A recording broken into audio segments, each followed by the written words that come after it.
So when you're a Windows shop, you have to set up certain network services, but how can you make sure they're secure? Stay tuned to find out more. You're watching IT Pro TV.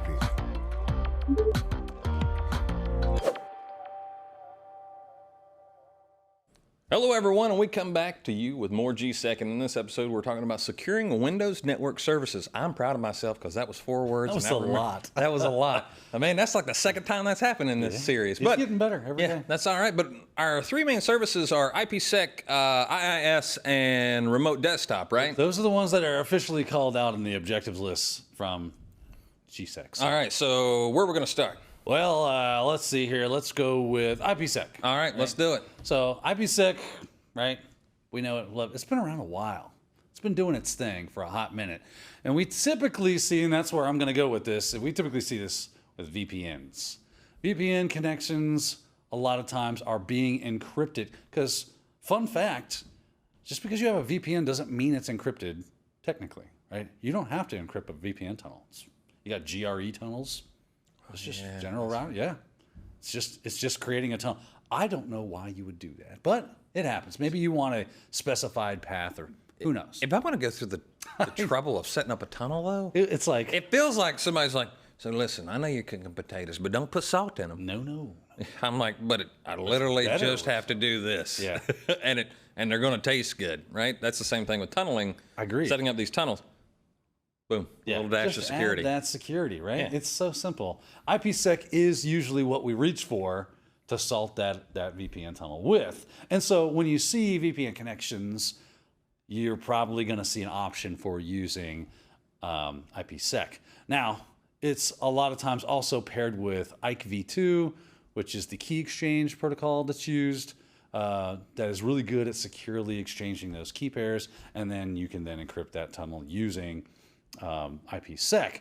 But once all that's done, you have yourself a very nice tunnel. Now, if you're running Windows as like a desktop, you're probably just going to be connecting. If you're running Windows as a server, then you could be either just connecting, you could be connecting to a VPN, or you could be creating a VPN using their routing and remote accessing services. We're just going to go with pretty standard stuff, and we'll create a VPN connection that uses, I don't actually have a VPN server, but I'll give you the steps so you can just get your hands dirty a little bit and get something to sink your teeth into when it comes to seeing where IPsec is employed in a Windows environment. All right, so let's jump in. I got my trusty Beater 2012 server up and running. I'll just jump into the control panel, and you'll notice I go by small icons. I'll put on large so we can see a little bit better.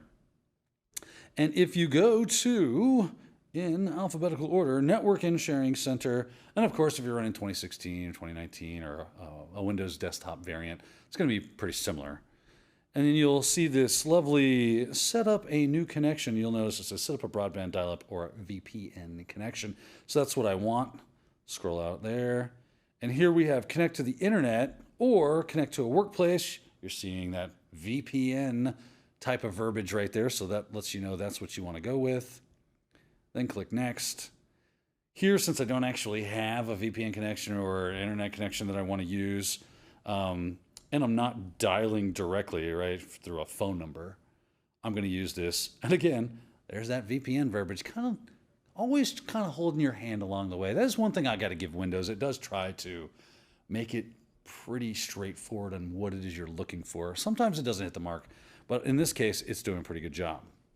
So I click that, and then I'll just say I'll set up an internet connection later because I don't actually have one. Here it's looking for the address for the VPN connection, right? I'm just going to put in a good old home. And then you can change the VPN connection name. I'll just call it fake VPN. Down here, if you have credentials, let me zoom out. It'll remember that if you need to use a smart card, all that other good stuff. Allow other people to use this connection. This option allows anyone with access to this computer to use this connection. I'm just setting it up for myself. But if I needed that, I could do that. And I'll click create. Now that that is done, I should be able to go over here to this change adapter settings area. And that will take me here, and you can see there is our fake VPN connection. And you'll notice right there it says IKv2. Remember what we said IKE was for, right? IPsec. If I right click on that and go to properties, I get a lovely security tab. And underneath that, you see type of VPN. That's where you're going to hit that drop down. And look right there, IPsec in big kind of letters, right? Layer 2 tunneling protocol with IPsec. And hammer down, hit that. And now I can even change the encryption type. If I want to use the maximum strength, which will disconnect if server declines. That's what I want. And now I would save that, be good to go. Anytime I connected to that VPN connection, it would have that IPsec encrypted tunnel that gets created and with the maximum security possible. And if that server says, I can't go that high, it says, well, then we just aren't going to talk. There were other options that would allow for that kind of thing, and maybe negotiate a lower set of cryptographically secure, hopefully, right? Do they have the fingers crossed IPsec? That would be. I sure hope nobody can see this. Yeah, man, really got a wig and a prayer going on there. But there you go. It's how you can set up a quick VPN connection, and this works Windows 10. Like I said, it's all going to be very similar in the way it looks and feels as far as setting this stuff up. So don't get worried. You're like, it's on 2012. I'm running Windows 8 or whatever. Shouldn't be a problem.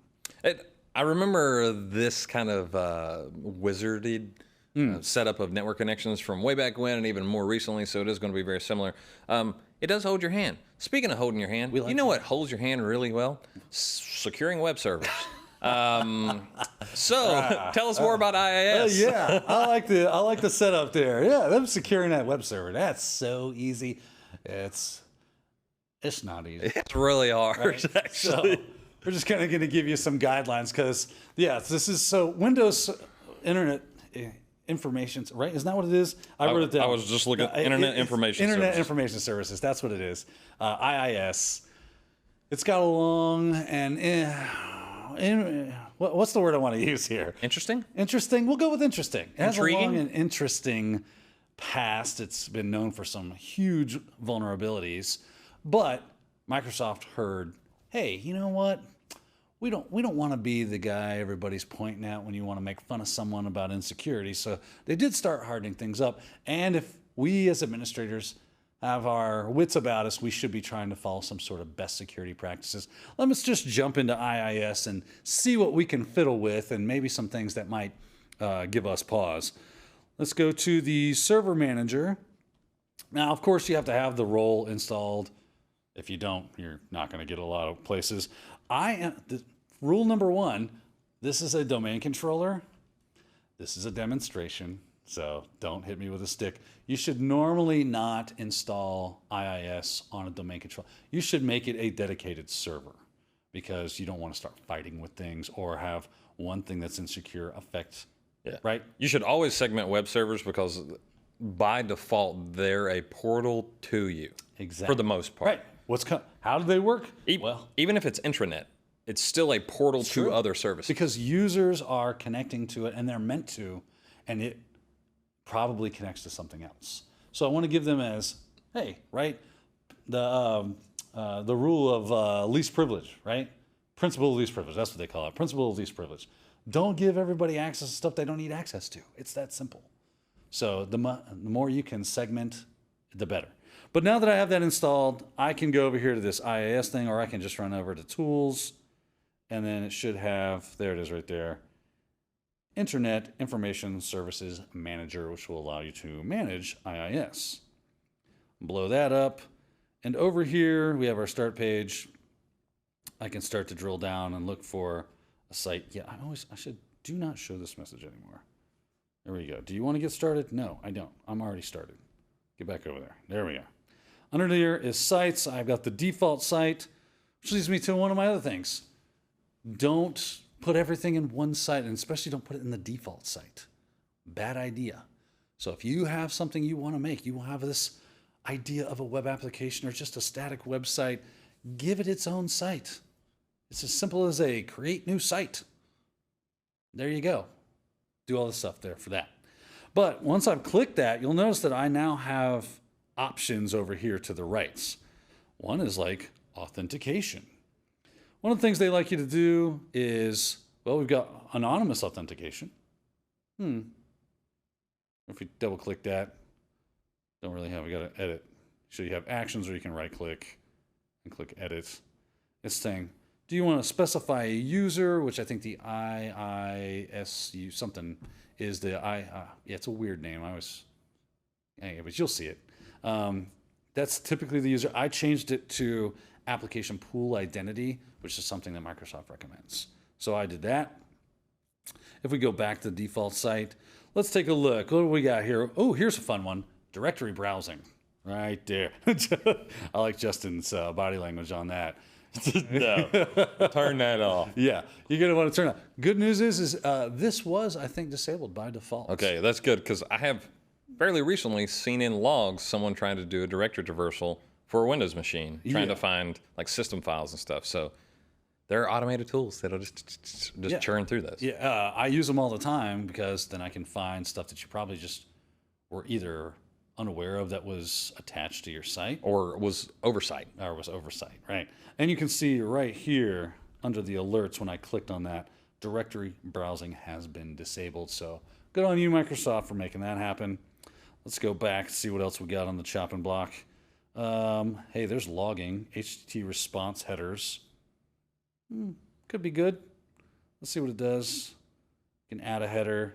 So, like, what do you want it to respond with? Justin, this is one of the things you complain about a lot. Yeah. So I tell you, minimum. So you need a response code. You need some basic headers that are required for all HTTP. Every once in a while, we have to deviate, and I'm not even a big fan of like the X forwarded by, like the non-conventional headers. But the worst one that drives me insane, powered by. Yeah. Server. That's a good one. Yeah. Powered by, and then it'll give you the technology. And sometimes I've even seen operating system and version number. Don't put that in. Don't do that. And then my favorite is like server, and it'll give you operating system there. And I'm like, take these off. So yes, so that's a security thing you can do. If you want to add something to these headers, that's fine. Just make sure you're not giving away information for a threat actor to use against you. Right? And on the flip side, for the browser, there are certain headers that you can set that will enforce browser content policies. So you'll have to research those. There's some for like cross-site scripting. The browser will block. It's not foolproof. You can also set it to where the browser will not allow you to mix secure and insecure content, which could be bad. No. So you have to research those. There's a whole set of them. But here it looks like there's no custom header set. You would have to add those, right?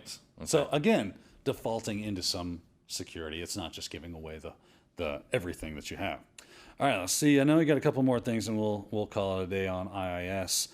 One was good request filtering. That's a good one. So that's going to be like, what kind of requests am I going to allow? So you'll see you got quite a few things up here: rules, hidden segments, URLs, HTTP verbs. You know, here's headers that I'll allow and disallow, query strings. So this is probably a place you want to spend a lot of time and really fine tune what you're going to allow, what you're going to not allow. It's going to take some testing. As we said, this is not an easy thing to do. It is work, which is something you're just going to have to go, well, I guess that's what I got to do. So if you're running IIS, it's probably a place you're going to spend a lot of time. Last thing we have, I think, is SSL settings. Now, this site does not have secure binding HTTPS and cannot accept SSL connections. So, of course, you would have to configure this to do that.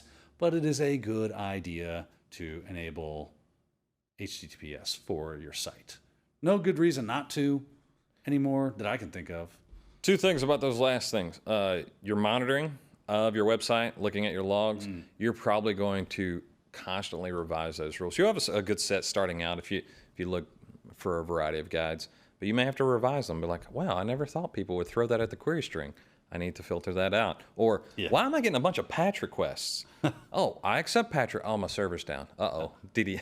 Whoops. Denial of service. And lastly, I can see people going, well, it's internal only, so I'm not going to turn on SSL. Do that anyway. And do it anyway. Again, no good reason not to use it, right? Yeah, because if I was an attacker, if I showed up on your network, now I can snip traffic, and you thought it was secure.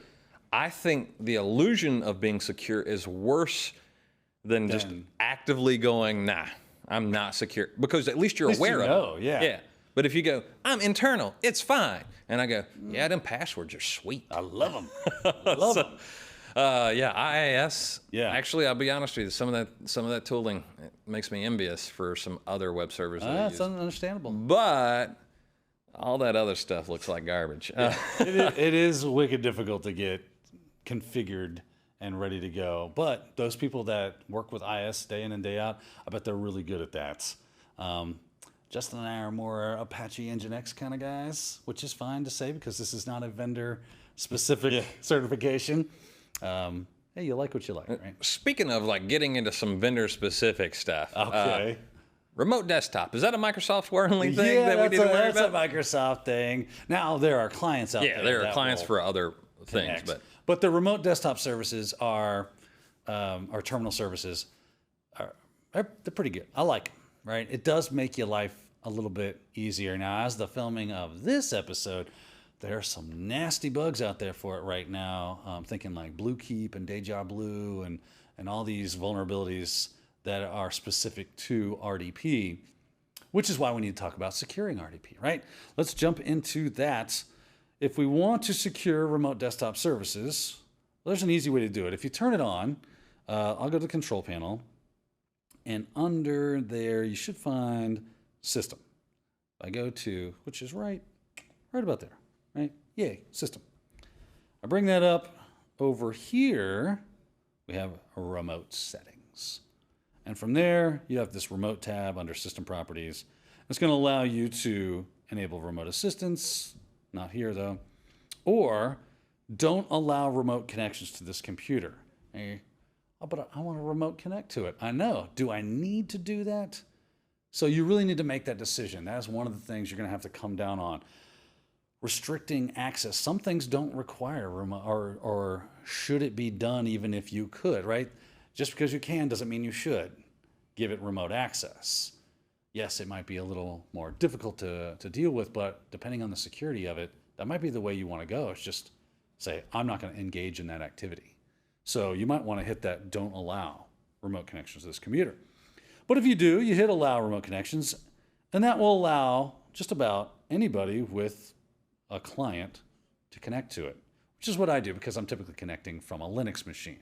But if I really want to lock this down, I'm going to check this allow connections only from computers running remote desktop with network level authentication, right? That's really going to make this a whole lot more secure because then you're going to have to authenticate before you're even allowed to try to make the connection.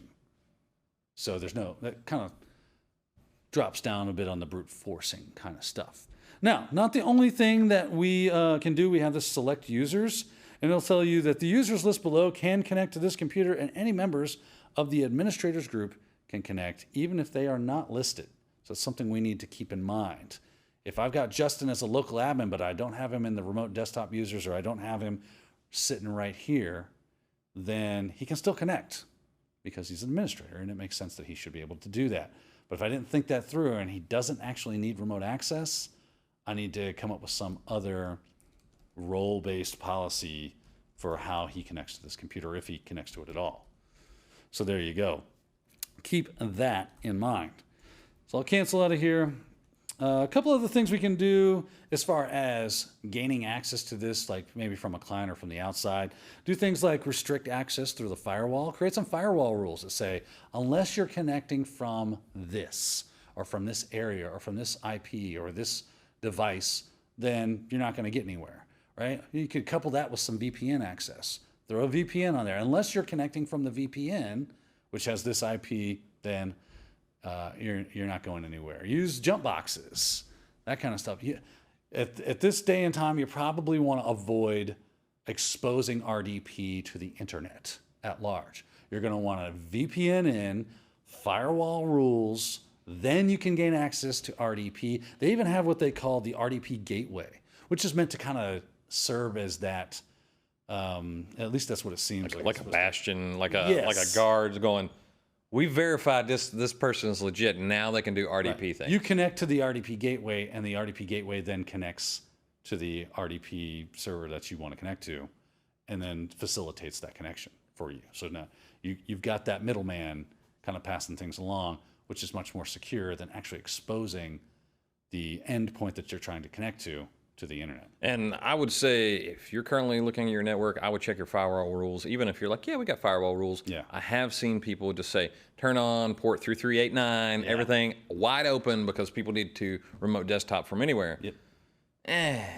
I would definitely go the VPN route, or say I'm going to pick strategic locations, and if the connections originate from there, we're cool. If not, block them. It can get pretty complicated, but nasty malware. And You don't want that. yeah, bad stuff. It's all bad. So there you go. VPNs, not VPNs, I'm sorry, remote desktop. We use VPNs to connect with. So what have we covered today? We've covered IPsec, we've covered IIS security, and here we are ending up with RDP, some major network services that we use in Windows environments. If we're not aware of the security that can surround that, then we're probably going to be acting in an insecure way.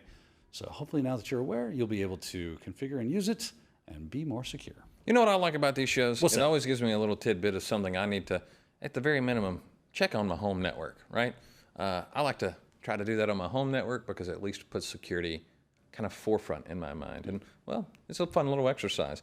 But, Daniel, I think we're out of time for this episode, so we're going to go ahead and get out of here. Signing off for IT Pro TV, I've been your host, Justin Dennison. I'm Daniel Lowry. And we'll see you next time. Thank you for watching IT Pro TV.